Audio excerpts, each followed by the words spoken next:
भाई mentally strong positive thought और success की सीढ़ियां आपको तब मिलती है जब आपका एटीट्यूड ऐसा बन जाता है कि आपकी टक्कर का इस दुनिया में दूसरा कोई नहीं।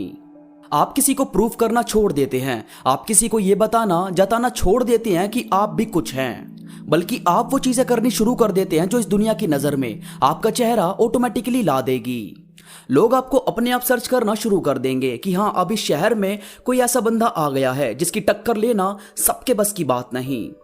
एटीट्यूड, शेर अपने एटीट्यूड की वजह से ही जंगल पर राज करता है, बाज अपने एटीट्यूड की वजह से ही सबसे ऊपर उड़ना जानता है, क्योंकि दोनों जानते हैं कि हम अगर एवरेज के साथ रहेंगे तो एवरेज बनकर ही रह जाएंगे। बाज कभी भी कबूतरों के झुंड में आपको उड़ता हुआ नजर नहीं आएगा, वो अकेला उड़ता है और जब जब सामने आता है तो बाकी सारे पंछी खुद ही दाएं बाएं हो जाते हैं। तो भाई अपने एटीट्यूड में सबसे पहली और जरूरी चीज शामिल करो, ग्रेटनेस। जैसे एक पंछी था जिसे उसके मालिक ने हमेशा पिंजरे में ही कैद करके रखा। वो कहीं बाहर उड़ता नहीं था, हमेशा उसी पिंजरे में रहता, उसी में पैदा हुआ, उसी में अब बड़ा भी हो गया था और उसी में शायद मर भी जाएगा। मगर एक दिन उसके मालिक से वो पिंजरा खुला छूट गया।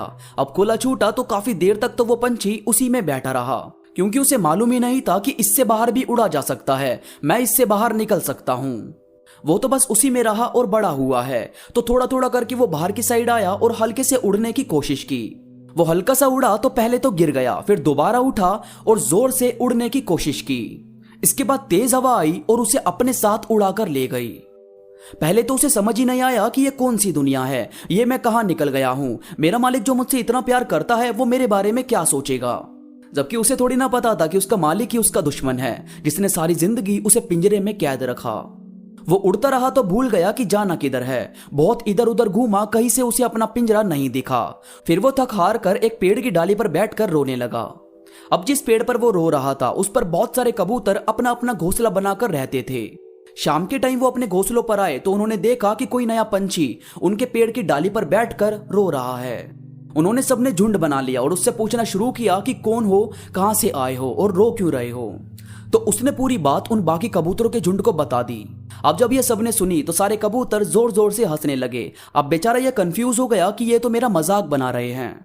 फिर उन कबूतरों में से एक कबूतर ने कहा कि पागल, तुझे रोने की जरूरत नहीं है, तू उस चीज से आजाद हो गया है। वो एक बंद पिंजरा जो तेरी काबिलियत तुझे बता ही नहीं सकता था, तो तेरी काबिलियत ने तुझे खुद ही ढूंढकर उस पिंजरे से बाहर निकाल दिया। तू किसी पिंजरे में रहना डिजर्व नहीं करता। ये पूरी दुनिया, ये नीला आकाश तेरी उड़ान के लिए बना है। तू उड़ाकर हमारे साथ दाना चुगने जाया कर और शाम को यहीं किसी डाली पर पिंजरा बनाकर हमारे साथ रही हो। हम सब हमेशा खुश रहते हैं। बस उस दिन के बाद वो नया पंछी सबसे दूर दूर तक उड़ सकता था, घूम सकता था इस पूरी दुनिया में। तो यार बात होती है कि आप जिस दायरे में रह रहे हो, देखो कि क्या इससे बाहर भी दुनिया है, क्या इससे बड़ी भी चीज अचीव की जा सकती है। और की जा सकती है तो भाई छोटा सोचने की नीड नहीं है, हमेशा ग्रेटनेस हासिल करो। इसके बाद है अम्यूजिंग, मनोरंजक, जो सबको हंसाए। उनकी बातों को सुने, कुछ ऐसा आपको बनना चाहिए। आपको पता है ये जो बड़े बड़े एक्टर्स होते हैं, कलाकार होते हैं, ये हमें उम्र भर एंटरटेन करते हैं।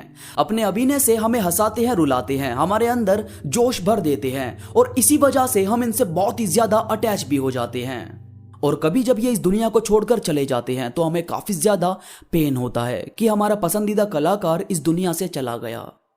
तो यार देखो, उन्हें ना तो आप पर्सनली जानते थे, ना कभी मिले थे। वो बस एक आर्टिस्ट है जिसके तौर पर आप उन्हें जानते हो। इसके बाद भी आप उनसे इतने ज्यादा अटैच हो गए। यानी कि आपका किरदार, आपकी छवि ऐसी होनी चाहिए कि अगर पर्दा गिर भी जाए तो लोग ताली बजाते ना रुकें। इसीलिए थोड़ा एंटरटेनर होना जरूरी है, इससे लोग आपको जिंदगी भर नहीं भूलते। इसके बाद है सपोर्टिव।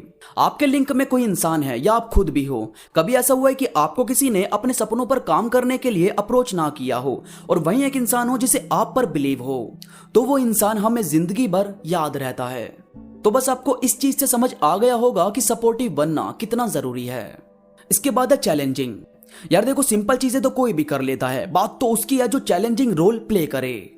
अब जैसे श्री राम अपनी वाइफ के लिए एक ऐसे राक्षस से लड़ने के लिए आगे आए थे जिसने काल को भी अपने वश में किया हुआ था, और नतीजा क्या सामने आया कि सत्य की जीत हुई और आज हम श्री राम की पूजा करते हैं। तो भाई चैलेंज लेना बहुत जरूरी है। याद रखो, दुनिया के इतिहास में सिर्फ उसका नाम लिखा जाता है जो या तो जीतते हैं या अपने हौसले से सामने वाले को हिलाकर रख देते हैं, उनका नहीं जो हारने के डर से गिव अप कर दें। तो थोड़ा सोच कर चलो।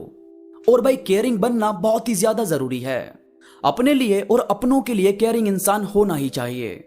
अब जैसे आपकी किसी से फीलिंग हर्ट हो रही है, कोई आपकी खुशियों को नहीं समझ रहा, कहीं आपको परेशानी आ रही है, तो जाहिर है आप ऐसी हर चीज को खुद से दूर कर दोगे जो आपकी खुशियों को मार रही है। यह होती है खुद की केयर। और आपके अपने किसी परेशानी में है, वो आपसे कुछ मदद चाहते हैं या वो हेल्प नहीं मांगते तो भी आप उनकी मदद करने के लिए आगे आते हो, यह होती है अपनों की केयर। यही चीज देखी जाती है कि किसके बुरे वक्त में कौन साथ खड़ा है। इसीलिए किसी के वक्त का मजाक मत बनाओ, हो सके तो उसकी मदद करो ताकि सबकी जिंदगी ब्यूटीफुल तरीके से चल सके। दोस्तों उम्मीद करता हूं मेरी बातों ने आपके अंदर एक जज्बा भरा होगा, आपको ये वीडियो पसंद आई होगी।